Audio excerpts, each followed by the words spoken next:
안녕하세요. 조각당 5분 칼럼 신화 상징. 지난 시간에 이어서 에덴 동산에 감춰진 비밀 5번째 영상, 이 시리즈의 마지막 영상에 해당되겠습니다.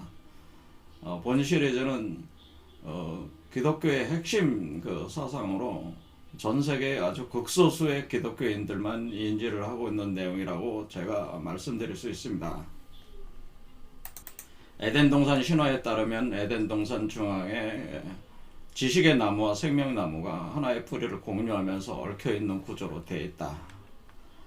그래서 여기서 이제는 지식의 나무에서 선악과가 달리게 되는데, 그 생명나무에 해당되는 이브가 그것을 섭취하게 되는 선악과 사건이 발생하게 되는 거죠. 그런데 지식의 나무의 그 지혜의 정도를 생명의 나무의 그 이브가 이해하는 정도가 일치가 되질 않아서 오로보로스 생로병사의 구조, 기독교적 표현으로는 죄의 사슬에 갇히게 된다. 인류가 생로병사 구조에 갇히게 된다고 하는 것이죠. 그것이 뱀과 관련돼서 진행이 됐기 때문에 오로보로스 구조라고 하는 거죠. 그 생로병사의 구조, 카르마 구조라고 하는 죄의 사슬이라고 하는 것을 오로보로스 구조라, 이렇게 신화적으로 상징적으로 표현을 하고 있습니다. 자, 오로보로스에 갇힌다고 하는 것은 이렇게 앉아있는 포지션에 있는 것을 여러분 자신이라고 생각한다면 여러분이 이렇게 뱀에 갇혀 있다고 하는 거죠. 이렇게 이런 식으로 갇혀 있는 상태다라고 하는 거죠. 오케이. 그래서 창세기에 보면은 우리가 지식의 나무와 생명나무가 논리가 있는데요. 이것이 이런 식으로 돼가지고 결국 지식의 나무 열매가 여기서 맺히게 되는 거죠. 맺히게 될 때에 이브가 그것을 섭취하게 된다고 하는 거죠. 그 부분이 바로 머리 부분에 해당된다고 하는 거죠. 그래서 머리에서 꼬리가 시작되면서 오로보로스에 돌아가기 시작한다고 하는 거죠. 요 구조에 갇혀 있다는 걸 이렇게 표현을 한다고 하는 겁니다. 이런 그림으로 이렇게 되는 거죠. 선악과가 여기 맺히게 되고 여기서 먹었다고 하는 거죠. 그래서 우리 몸을 기준으로 볼 때 머리 쪽을 하늘이라고 하고 아래쪽을 땅이라고 하기 때문에 하늘에서 땅으로 타락했다고 하는 거죠. 그래서 우리가 머리 쪽에서 꼬리가 생성이 되는 이쪽으로 해서 이렇게 내려오는 요 방향이 있잖아요. 그러니까 이쪽 사람을 기준으로 해서 왼쪽 팔 쪽으로 이렇게 내려오는 것이 하늘에서 땅으로 추락하는 그 그림이다, 이렇게 볼 수가 있겠습니다. 그러니까 인류 문명의 전체적인 구도를 보면은 요 머리 쪽에서 아래쪽으로 내려오는 요 방향으로 하늘에서 땅으로 내려온다. 그래서 우리가 에덴 동산으로 다시 복귀를 한다고 하는 것은 이렇게 돌아가서 다시 이렇게 올라간다고 하는 것입니다. 그래서 올라간다. 그래서 옛 뱀으로 시작해가지고 이렇게 돌아오게 되면은 붉은 용으로 돌아오게 된다. 그래서 요한계시록에 붉은 용과 태어나는 남자아이가 있게 되고, 그 붉은 용이 그 아이를 다시 먹으려고 하는 것인데, 그것은 다시 오로보로스 구조를 다시 계속 가려고 한다고 하는 것이 그 아이를 삼키려고 한다고 하는 표현이었다고 하는 것이죠. 그래서 지난 강좌에서 다뤘던 문제들이 에덴 동산 문제, 요게 이제는 성경 66권 중에 제일 처음에 창세기죠. 그리고 요한계시록 66권 중에 마지막에 있는 붉은 용, 요 두 개를 처음과 끝을 본 거죠. 근데 우리가 성경이 처음과 끝이 있지만 그 과정도 있는데, 이 과정에 바로 모세와 예수라고 하는 두 인물이 등장을 하게 된다고 하는 것이죠. 그래서 우리는 성경의 그 구약과 신약에서 그 뱀과 관련된 문제, 우르보로스와 관련된 문제를 이 모세와 예수라는 이 존재들이 어떻게 이해를 하고 그것을 설명을 하고 있는가를 우리가 보게 되면은, 기독교의 구원의 논리가 어떤 것이라는 것을 정확하게 파악할 수 있다고 하는 거예요. 그러니까 예수의 가르침도 정확하게 이해할 수가 있다, 그런 얘기입니다. 이미 제가 5분 칼럼 철학과 종교의 부분에서 예수의 절학에 대해서 한번 강좌를 한 적이 있습니다. 거기에 뭐라고 예수가 얘기를 하냐면은, 너희는 뱀같이 지혜롭고 비둘기같이 순결하라 하는 표현이 있죠. 그래서 뱀같이 지혜롭고 비둘기같이 순결하라, 이 표현 자체가 마태복음 10장 16절에 나오죠. 보라, 내가 너희를 이리 가운데로 양을 보낸 것 같다. 너희는 뱀같이 지혜롭고 비둘기같이 순결하라. 자, 그래서 그림으로 표현할 때 이렇게 뱀이 비둘기를 감싸고 있는 이런 형태로 이렇게 표현을 해주고 있는데요. 그럼 뱀같이 지혜롭고 비둘기같이 순결하라는 얘기는 우리가 지혜의 정도가 이렇게 땅으로 내려왔잖아요. 그러니까 땅으로 내려와서 다시 하늘로 올라가야 되는 거예요. 하늘로 올라가서 다시 선악과를 먹게 되는데, 이때 다시 생명의 지혜, 지식을 이해를 할 때에 그 수준, 생명의 수준이 지혜의 수준과 같아야 된다는 걸 표현을 해준 거예요. 그래서 뱀같이 지혜롭다고 하는 얘기는 요 단계에 와서 선악과를 먹더라도 더 이상 독에 당하지 않는 상태, 뱀독에 당하지 않는 상태의 지혜의 정도가 올라와야 된다, 그런 표현이라고 하는 거죠. 그리고 비둘기같이 순결하라고 하는 얘기는 우리가 땅의 존재를 표현할 땐 뱀으로 표현을 하게 됩니다. 그래서 뱀은 그 땅속에 깊은 곳에 그 차가운 땅 속에 그 굴 속에서 살잖아요. 그래서 뱀의 존재는, 하늘의 존재는 우리가 새로 표현합니다. 새, 독수리, 뭐 봉황, 뭐 그런 새들로 표현하는데, 그래서 우리가 땅에서 하늘로 이렇게 올라갈 때는 뱀의 존재에서 새의 존재로, 이럴 때 왜 비둘기라고 표현을 하게 되냐면은 아주 그 순결한, 그는 뭐냐면은 순결하다고 하는 표현 자체가 무슨 그 여성의 순결함을 얘기를 하는 그런 개념이 아니고요. 어떤 성적 순결함을 얘기하는 게 아니고 죄가 없다는 표현에, 죄가 다 해소가 돼서 더 이상 독이 없다고 하는 거죠.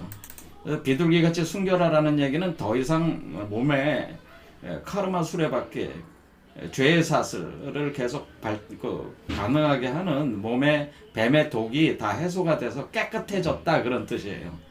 깨끗해졌기 때문에 더 이상 뱀의 독이 침투가 또 안 되는 상태의 지혜의 수준이 됐기 때문에 그런 표현을 한 것을 이제는 비둘기가 됐다, 비둘기같이 순결하라고 하는 거예요. 그래서 이 순결이라는 의미를 뭐라고요? 생로병사의 수레바퀴 죄의 사슬 구조를 깨는, 그러니까 근본적인 원죄로부터 돌아오는 죄의 업에 계속된 그 과정에 축적된 그 업이 깨끗하게 다 소멸이 돼가지고 없어졌다는 표현이라 그런 얘기죠. 그러니까 여기서 이제는 요 예수 그리스도라는 요 개념으로 볼 때 요 땅에서부터 올라오는 거예요. 이렇게 올라와요. 그래서 뱀 속에서 비둘기가 날아오르면서 이렇게 올라오는 거를 우리가 상징적으로 뱀이 뱀 안에 비둘기가 있는 이런 식으로 날아오르는 이런 식으로 그림으로 표현해 준다고 하는 것이죠. 그거를 이런 식으로 제가 그림으로 이렇게 해놓은 거죠. 이렇게 날아오르는 겁니다. 이렇게. 그래서 예수가 마태복음 10장 16절에 이렇게 표현을 해서 정확하게 그 이치를 드러냈죠. 그래서 뱀의 그 힘을 이겨내고 지혜의 정도가 같아지면서 그 모든 그 카르마를 일으키는, 그 생로병사를 일으키는 죄의 사슬 구조를 끊고 나온다, 이렇게 표현이 되는 이 표현이고요, 이것이요. 그리고 또 하나 결정적으로 또 말씀을 하신 게 뭐냐면은 요한복음 3장에 아주 잘 표현을 했는데요. 예수가 뭐라고 얘기를 하게 되냐면은 모세가 광야에서 뱀을 든 것 같이 인자도 들어 올려져야 한다. 요한복음 3장의 표현이 그렇습니다. 뱀을 든 것 같이 모세가 그렇게 할 때에, 모세가 뱀을 드는 사건이 있었는데, 모세가 이스라엘 민족을 이집트에서 탈출시켜가지고 지금 현재 팔레스틴 지방으로 이렇게 이주를 시켜올 때에 마지막 그 가나안 땅, 팔레스틴의 가나안 땅으로 들어가기 전에 마지막 그 정착을 해 있었던 데가 바로 가나안이 이렇게 내려다 보이는 느보산이라는 곳에 이렇게 도착을 하게 됩니다. 이 지도상으로 보면은 여기가 느보산이 돼요. 여기 느보산에 와가지고 어떤 일이 일어나냐면은 거기에 불뱀들이 나오게 되는데요. 표현으로는 네아심 세라핌이라고 그래요. 네아심 세라핌. 그래서 제가 상급 천사들 중에 세라핌, 케루빔, 오파님 이렇게 있다고 그랬잖아요. 그래서 그 세라핌이라는 불뱀들이 이제 나오게 되는데, 이 불뱀들이 어떤 일을 하게 되냐면은 여기 이스라엘 백성들이 많은 불만을 가지게 되는데, 가나안 땅에 들어가지 않고 정착해서 있기 때문에 불만을 가지고 있을 때 그 불만을 가진 그 이스라엘 백성들을 향해서 불뱀들이 들어가서 물게 되는 거죠. 이렇게 물게 돼가지고 그럴 때 그 사람들이 그 열병에 걸려서 막 죽어 넘어지게 되는 거예요. 그렇게 될 때에 모세가 어떻게 고치게 되냐면은 불뱀 대신에 노쇠뱀을 만들게 됩니다. 그러니까 불을 쇠로 이렇게 바꾸는 화각생금의 이치를 거기서 표현해 주는 거거든요. 그래서 그 불뱀을 노세뱀으로 바꾸는데 그 노세뱀을 네우스탄이라고 하는데 네우스탄을 노세뱀을 이 나무에다가 이렇게 걸어놓게 돼요. 그래서 그러니까 노쇠를 녹여가지고 뱀 모양으로 만들어서 이렇게 걸어놓는다는 거죠. 그래서 모세가 뭐라고 그러냐면은 이 불뱀에 물린 사람들은 노쇠뱀을 봐라. 그러면 낫는다. 사람들이 노쇠뱀을 보고 실제로 낫어요. 불뱀의 독에 뱀독에 당한 사람들이. 자, 이것도 일종의 그 이야기 구조인데요. 불뱀을 노쇠뱀으로 고친다고 하는 것은 불기운을 극으로 끌어올려서 금으로 이렇게 바꾼다. 금속체로 바꾼다고 하는 거예요. 그래서 불뱀을 노쇠뱀으로. 그러니까 네아심 세라핌을 네오시탄으로 이렇게 바꾸는 그 과정을 통해서 그 뱀독을 해소시킬 수가 있다고 하는 거죠. 그래서 모세가 가르쳐 준 거예요. 생로병사 카르마 구조를 벗어나려면은 바로 우리 몸속에 있는 불뱀의 구조를, 그러니까 뱀을 갖다가 불뱀으로 만들어야 돼. 그 불뱀으로 만들어가지고 몸에서 들어 올려야 된다. 불뱀을 들어 올린데 그 불뱀을 노쇠뱀으로 변환을 시킨다. 영음술적 과정입니다. 이 과정을 통해 가지고 우리가 생로병사의 카르마 구조를 벗어날 수 있다고 하는 것을 이 신화가 얘기를 해주는 거예요. 그래서 그 보기만 해도 낫는다고 하는 그런 표현도 또 깊이 의미가 있는데 제가 그거 하면 또 시간이 많이 걸리니까 안 하겠습니다. 요렇게. 그러니까 일단 이건 연금술적 구조를 얘기를 한 것이다. 내포하고 있는 신화다 이것도. 그런 얘기죠. 그래서 예수는 요 사건을 언급을 하는 거죠. 이런 사건을 언급을 하면서 결국 내가 광야에서 불뱀이 돼서 날아올라서 노쇠뱀으로 돼야지 벗어날 수 있다고 하는 거죠. 인자를 그렇게 들어 올려야지 그 가운데 인자가 들어 올려진다고 하는 거죠. 그 인자가 들어 올려지는 그 과정이라고 하는 거죠. 불뱀이니까 불이 타오르는 한번 붉은 용이 있잖아요. 이게 지금 붉은 용, 불뱀, 이게 타오르는 불뱀으로 올려가지고 우리 몸에서 노쇠뱀으로 바꾸면은 그 과정에서 인자가 들어 올려지게 되고 그 인자가 바로 우리 몸 속에서 태어나는 존재라고 하는 거죠. 자, 예수는 자신을 가리켜서 하나님의 아들이라고 하기보다는 항상 뭐라고 그랬어요? 자기를 인자라고 그랬어. 사람의 아들이라고. 왜 그런 표현을 했을까요? 하나님의 아들인데 왜 인자라고, 왜 자기를 사람의 아들이라고 그래? 사람 속에서 나오기 때문에 그래, 인자라는 게. 사람 속에서 나오는 거잖아요, 지금. 제가 요한계시록에서 나오는 그 해산하는 여자와 그 남자아이라고 하는 것이 바로 그 해산하는 여자가 바로 우리 자신을 가리키는 거고, 우리 몸속에 남자아이가 생성이 된다. 그것은 제가 우리 선도에서 요런 개념과 같은 것이라고 말씀을 드렸죠. 그러면 우리가 사람 속에서 아이가 나오잖아요. 그래서 사람 속에서 나오는 아이기 때문에 사람의 아들, 그렇죠. 사람의 아들이라고 이렇게 표현을, 이게 인자라고 한 것이죠, 이게. 자, 사람의 아들 인자, son of the man, son of man. 자, 사람의 아들이라고 하는 사람의 아들. 그래서 우리 몸속에서 요 아이가 이렇게 여기서 몸 밖으로 태어난다고 하는 거예요. 그렇게 할 때 우리가 지금 여기 두 마리 뱀에 해당되는 것이 바로 뭐냐면은 여기 그 생명나무와 지식의 나무 있잖아요. 요 생명나무와 지식의 나무에 꼬여 올라가는 거랑 똑같잖아요. 그리고 여기 보면은 여러분들이 결국 이 두 아담과 이브가 그걸 꼭 지식의 나무와 생명나무에 해당되는 거니까 두 증인이라고 또 나중에 이제 요한계시록 표현되는데 요 구조 자체가 요 우리 안에서 일어나고 있다고 하는 거죠. 그렇게 할 때에 우리가 예수가 십자가에 못 박힌다고 하는 것 자체는 우리 몸 안에서 이렇게 올라가는, 이렇게 지금 이렇게 내려왔잖아요. 하늘에서 땅으로 내려왔으니까 땅에서 하늘로 올라가는 거는 뭐야? 이것이 바로 들어 올려지는 거잖아요. 인자가 들어 올려지는 게, 그러니까 우리가 2000년 전에 일어났던 예수가 그 십자가에 못 박히는 사건이라고 하는 그것도 역시 상징이라고 하는 겁니다. 역사적 사건이 아니고. 그러니까 우리 몸 속에서 들어 올려지는 거다, 그런 얘기예요. 그러니까 그 십자가가 뭐냐면 십자가라는 것 자체가 사람의 몸이라고 하는 겁니다. 근데 십자가가 사람의 몸이라는 사실을 기독교인들이 몰랐던 거예요. 그러니까 사람의 몸이 십자가고 사람의 몸 속에서 아이가 태어날 때 그 아이가 십자가를 짊어지고 올라가는 거란 말이에요. 십자가를 짊어지고 있는 거예요. 그래서 여러분 자신도 지금 십자가를 짊어지고 있는 형태란 말이에요. 그래서 그것을 우리 동양에서는 그거는 뭐라면 전이라고 표현하는 거예요.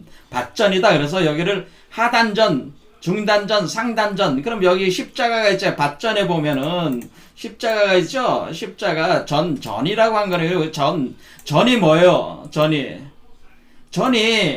들판을 일군 거잖아요. 그게 밭이잖아요. 그러니까 지금 광야에서 십자가를 짊어졌다고 하는 것은 그 광야라는 게 우리 몸이고 그 광야를 일군다고 하는 뜻이에요. 일궈가지고 밭전을 만든다는 게 그게 십자가가 된다는 그런 표현이란 말이에요. 그래서 우리가 밭전, 여기가 밭이, 이게 10이잖아요. 10이 들어가 있잖아요. 그리고 요 에덴 동산이라고 하는 그 에덴이라는 말을 우리가 그 한자로 이렇게 표현하면 아전이 된단 말이에요. 에덴 동산의 에덴이 아전이란 말이에요. 그러면 아는 요렇게 뱀 두 마리가 이렇게 등지고 있는 요 모양을 표현해 준 거란 말이에요. 아전. 그럼 요 잘 보면 뭐예요? 십자가 들어가 있잖아요. 백십자가 들어가 있잖아요. 그래서 여기가 바로 우리 몸 자체가 바로 사람의 몸 자체가 그러니까 지금 여기서 우리가 여성체가 돼가지고 그 그리스도를 잉태해서 출산을 해 나갈 때 그러니까 우리가 인자가 그러니까 여기서 예수가 얘기하는 인자가 바로 그리스도고 메시아고 이게 바로 그 둘째 아담이란 말이에요. 그런데 그것이 어디에 있다는 거예요? 우리 몸속에 있다고 하는 겁니다. 바깥에 있는 게 아니고 십자가도 우리 몸을 얘기하는 거고 그러니까 우리 몸을 짊어지면서 그러니까 내려온 존재가 위로 올라가는 거죠. 하늘로 올라가는 것 자체가 짊어지고 땅에서 골고다 언덕으로 올라간단 말이야. 골고다 언덕이라 골고다라는 게 해골을 뜻하네. 해골이라는 게 뭐 사람 머리가 해골이잖아요. 그러니까 골고다 언덕으로 올라가서 거기서 죽어서 3일 만에 부활하지 않습니까? 그러니까 죽어서 3일 만에 부활할 때 어린아이로 태어난단 말이에요. 그러니까 죽어서 3일 만에 부활한다는 거는 예수가 여기서 죽어서 3일 만에 부활할 때 그 어린아이로 영적 어린아이를 포태해가지고 태어나게 하는 육화시키는 어떤 구조로 그 재생해서 나온다 그런 개념이다. 그런 표현입니다. 자, 그러면 우리가 요한복음 3장에 모세가 광야에서 뱀을 든 것 같이 인자도 들어올려져야 한다라는 표현 자체는 결국 뭐야? 하늘에서 땅으로 추락을 했지만은 땅에서 다시 하늘로 올라가니까 에덴 동산으로 복귀를 하면서 선악과를 다시 섭취를 할 때 그 독 자체가 다 해소가 되면서 그러니까 더 이상 독에 당하지 않으면서 몸 안에 있는 독도 다 해소가 되면서 우리 자신이 성령체로 거듭나는 거죠. 그러면서 어린아이로 태어나게 된다. 우리 몸속에서 성령체가 어린아이로 태어나는 과정 자체를 2000년 전에 예수가 자신의 그 역사적인 어떤 활동을 통해서 그 상징 구조로 알려준 거다. 그런 얘기입니다. 자, 그러면 우리가 이렇게 올라갈 때 우리가 7개의 차크라를 거쳐서 올라가면서 들어올려지는 거니까 이게 뭡니까? 여러분 자신이 들어올려지는 거예요. 이렇게 들어올려질 때 이렇게 들어올려져서 결국 여기서 이렇게 올라오다가 여기 머리에서 어린아이로 육화가 된단 말이에요. 이 존재가 어린아이로 죽어서 부활할 때 어린아이로 육화가 돼서 여러분이 어린아이로 태어나는 구조다. 그런 얘기입니다. 그렇게 할 때 우리가 이 들어올림의 구조, 그러니까 우리가 7년 대환란이다라고 하는 거는 7개 차크라로 올라가는 게 7년 대환란이고요. 이렇게 그 땅으로 내려왔다 하늘로 올라가는 거니까 이게 휴거란 말이에요. 그래서 우리가 요한계시록 7년 대환란과 휴거라는 문제는 이렇게 올라오면서 여기서 주천하우, 그러니까 물과 불이 같이 섞이면서 우리 몸속에서 수승화강 현상이 일어나기 때문에 우리 몸속에 구름이 형성이 된다. 그래서 우리가 보라, 구름을 타고 온다라고 그러다 메시아가 구름 타고 온다. 그럼 표현 자체는 뭐냐면은 수승화강 현상으로 온다는 수승화강 현상. 우리 몸속에서 물과 불이 주천하고 하면서 수승화강 현상 발생. 그러니까 우리 수승화강 현상이 이렇게 물이 올라가서 이렇게 그 구름이 되는 거죠. 구름이 되면서 우리 몸속에서 이게 이 존재가 태어나는 거기 때문에 그게 바로 구름 타고 오는 거예요. 그게 휴거예요. 이게 휴거예요. 멀리 저 바깥에 하늘에도 올라가는 그게 휴거가 아니라 여러분 자신의 몸 안에서 그 그리스도 메시아 인자 사람의 아들 이게 바로 둘째 아담. 그러니까 여러분 몸 속에서 둘째 아담이 나오는 거고 메시아가 나오는 거고 그 둘째 아담과 메시아가 누구요? 여러분 자신이지 누구예요? 그러니까 그리스도가 2000년 전에 그 예수 그 한 사람만 그리스도라니까 아니고요. 여러분 몸속에 다 이런 존재들이 나오게 되는데 사실 그러니까 여러분 자신이 그리스도가 돼야지 여러분이 구원을 받을 수가 있다고 하는 거죠. 그러니까 그리스도화가 돼야지 여러분이 구원을 받을 수 있습니다. 그런데 그 메커니즘이 이런 메커니즘이다 그런 얘기입니다. 어쨌든 오늘 영상이 도움이 되셨다면 구독과 좋아요를 눌러주십시오. 여러분의 구독과 좋아요는 인류의 성장과 진화에 큰 힘이 됩니다.